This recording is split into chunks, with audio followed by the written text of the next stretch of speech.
Bienvenue avec la voix de Louis. Comme je vous l'avais promis la semaine dernière, ayant été riche en actualités concernant le chauffage au bois, j'ai commencé mes investigations pour faire une installation dans ma maison d'un de ces éléments de chauffage au bois. Alors, l'interdiction censée être mise en place par l'Europe en 2027 ne semble pas si contraignante que ça. Alors cela ne veut pas dire qu'il ne faut pas s'en inquiéter et qu'il ne faut pas verrouiller cette idée, car il se pourrait que ce ne soit que le préambule de choses beaucoup plus lourdes. Mais pour l'instant, il ne s'agit que de pousser la normalisation des systèmes de brûlage du bois vers des éléments plus modernes que ceux que nous pouvions avoir jusque-là et qui s'arc-boutaient sur des technologies ancestrales qui n'avaient pas beaucoup de rendement pour la plupart, et qui ne permettait pas le brûlage du bois dans de bonnes conditions. Alors, d'un côté, cela peut être louable, si ce n'est que ils utilisent ces arguments certainement à un moment donné pour trouver une idée de taxe, et la paranoïa des Français à ce niveau-là se justifie largement dans le pays le plus imposé du monde. Et donc, cela n'a pas empiéter sur ma volonté et la nécessité que j'ai de vouloir me chauffer au bois, car je suis dans une région abondante en bois et forêts, et il serait parfaitement stupide d'aller chercher de l'électricité ou du gaz là où, à quelques centaines de mètres, il y a des sources inépuisables de ce matériau qui ne demande qu'à brûler pour notre confort, comme cela se fait depuis quelques centaines de milliers d'années sur la planète Terre, depuis que le pithécanthrope a découvert le feu, si je ne dis pas de bêtises. Eh bien, après ces centaines de milliers d'années, nous voilà donc en 2025 à devoir faire un choix de matériel, un choix de poêle qui va venir s'installer dans la maison dans un endroit le plus judicieux possible pour que la chaleur irradie de telle sorte qu'elle soit le plus homogène possible dans toute la maison. Et j'ai la chance que cette maison ait été construite autour de grands volumes qui ne sont pas sectionnés comme une maison traditionnelle, et où l'air, aussi bien chaud que froid, circule relativement facilement. Et je vis la plupart du temps d'ailleurs au premier étage où j'ai ce bureau, comme vous pouvez le voir, parce que notamment en hiver, à peine ai-je allumé la gazinière du rez-de-chaussée pour cuire un œuf au plat, que la chaleur monte tout de suite aussitôt pour faire une différence de température allant jusqu'à 10 degrés entre le haut et le bas, et c'est tant mieux parce que ça me permet de chauffer très peu le premier étage et de laisser le rez-de-chaussée à la température initiale, pas très très loin de la température extérieure. Disons que dans les périodes où il fait très froid dehors, j'ai à peu près 5-6 degrés de différence entre l'extérieur et l'intérieur. Ça n'est pas très gênant, car je ne descends au rez-de-chaussée que pour faire la cuisine et pour aller aux toilettes ou me doucher le soir. Mais à ce moment-là, dans la salle de bain, je mets un tout petit chauffage d'appoint qui chauffe instantanément et qui suffit très largement à obtenir les 15-16 degrés qui me vont parfaitement pour pouvoir prendre une douche et passer un moment sur la cuvette à regarder un énième écran où je consulte les vidéos de YouTube YouTube et tout ce qui nous rend en communication directe avec le monde extérieur sans qu'on nous voit pour l'instant.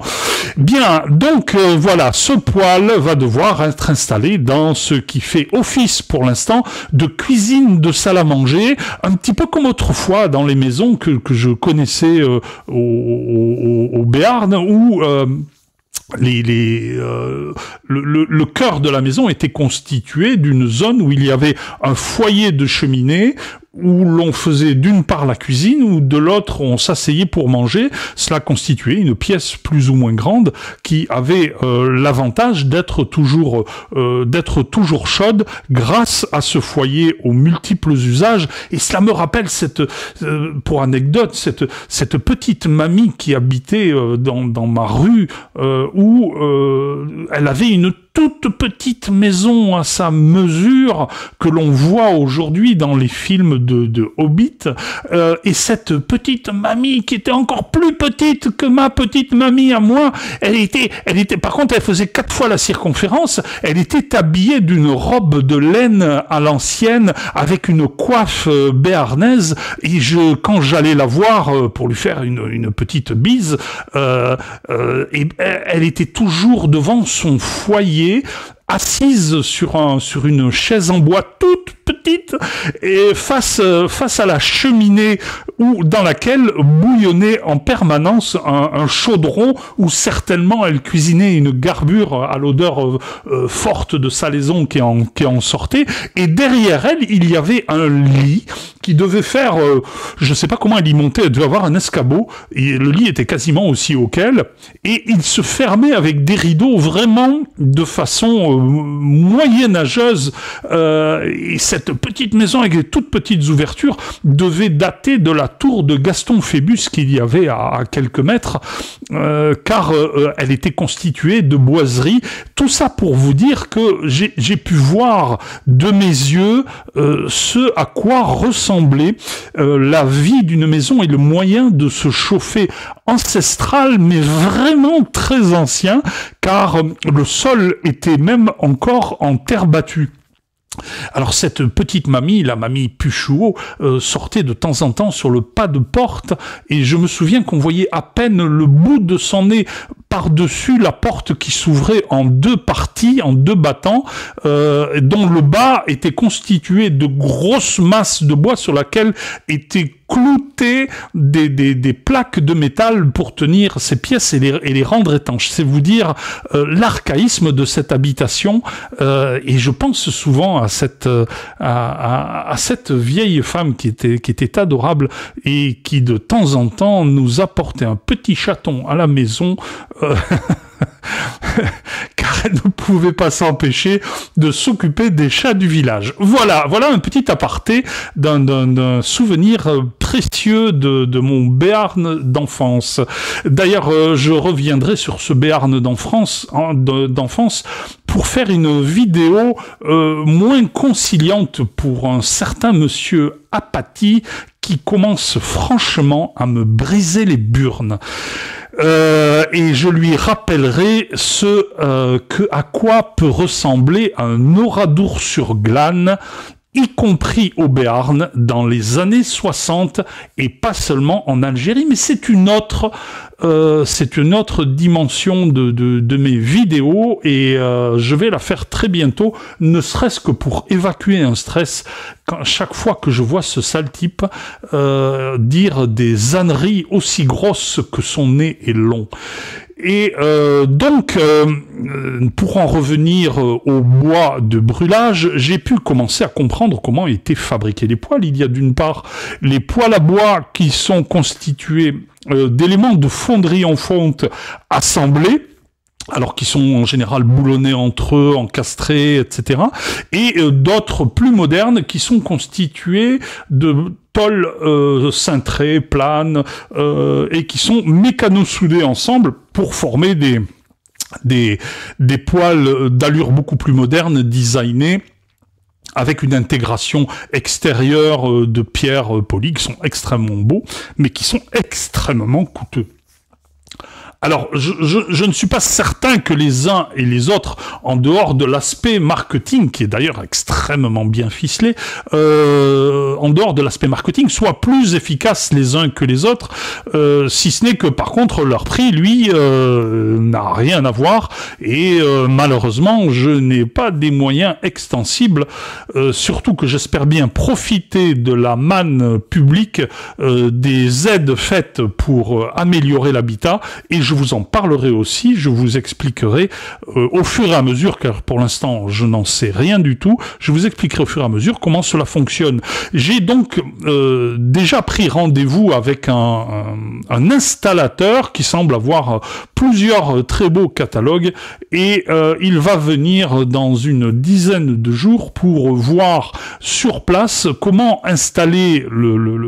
l'appareil que je vais choisir,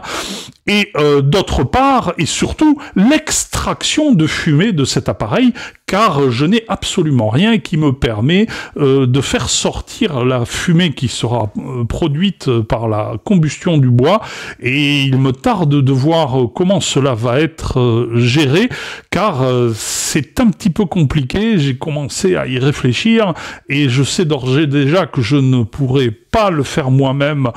parce qu'il faut monter relativement haut, et que avec l'âge j'ai un vertige terrible qui ne me permet pas de travailler sereinement et correctement à 5 ou 6 ou 7 mètres de hauteur, comme il sera nécessaire de le faire pour construire une cheminée. Voilà, donc j'ai commencé à consulter les différents catalogues, je vous parlerai dans un temps voulu des différentes marques que j'ai vues, qui me semblent intéressantes, les unes donc construites avec, encore une fois, des plaques de fonte, les autres avec des plaques d'acier mécano-soudées, les deux ayant des aspects différents, mais c'est surtout une option particulière qui m'a tapé dans l'œil, et qu'au début j'envisageais pas, car je n'en avais pas besoin. C'est l'option de la cuisinière à bois, qui fait office de chauffage, qui peut même faire office dans certains cas de centrale de chauffage pour du chauffage central avec des tuyaux d'eau chauffée qui partent dans les différentes pièces. Mais là, l'investissement est considérable, et de plus, j'ai pas envie de gâcher l'esthétique de la maison, même si ça n'est pas une maison d'architecte. Cette petite maison me satisfait très bien de ressembler à ce que l'on peut voir notamment dans les constructions japonaises, de cette façon d'imbriquer les pièces sans porte close, et dans une continuité de mouvement, sans avoir à passer son temps à ouvrir des portes. C'est extrêmement agréable. Et donc cette cuisinière serait placée au rez-de-chaussée pour pouvoir irradier dans toute la maison et me permettre d'avoir dès l'hiver prochain une chaleur suffisante que moi j'estime se trouver. Alors je sais qu'il y en a qui vont faire des bons en l'air, moi j'ai un niveau de confort autour de, on va dire, 15-16 degrés, j'ai chaud. À 15 ou 16 degrés, j'ai chaud. Et d'ailleurs, quand je vais à Paris, chez mes enfants, j'ai beaucoup de mal, car je suis obligé de me mettre en t-shirt à 19 degrés, et j'en arrive même à mal dormir, sachant que ici, moi, je dors dans une chambre qui est éventuellement un petit peu chauffé, surtout le lit, juste avant de me coucher, mais qui ensuite est chauffage coupé, voire des fois fenêtre ouverte par tous les temps, et ce qui procure un excellent sommeil et un confort que de longue date que j'ai appris dans des pays où il faisait vraiment très froid. Voilà la première phase de